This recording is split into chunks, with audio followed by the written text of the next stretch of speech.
Yo, what's up mga brad? Kamusta? Alam nyo, sa totoo lang, nakakamiss yung mga lolo at lola natin, ano? Kasi, kwento ko lang mga brad, alam nyo dati, bukod sa lumaki ako dun sa probinsya, doon din ako nag-aral. Nakapag-aral ako dun. Syempre, alam naman natin, hindi naman sa panda-down, yung mga lolo at lola natin. Madalas dyan, hanggang grade 3 lang. Maswerte ka na sa probinsya kapag nakagraduate ka ng high school or grade 6. Oo, sa hirap ng buhay doon. So, ngayon doon ako nag-aral.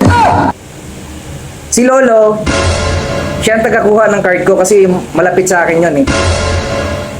And then, pagkakuha niya ng card ko, meron siyang nakita doon sa card ko na letter F.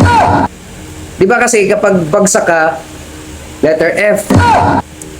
Pero kapag pasa ka is letter P. Di ba?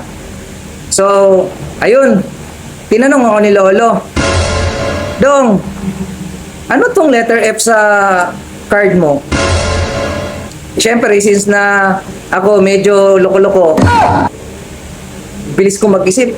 Sabi ko, Lo, ano yan? Fasado. Sabi ni Lolo, ganun ba? Tinanong ko si Lolo, bakit Lo?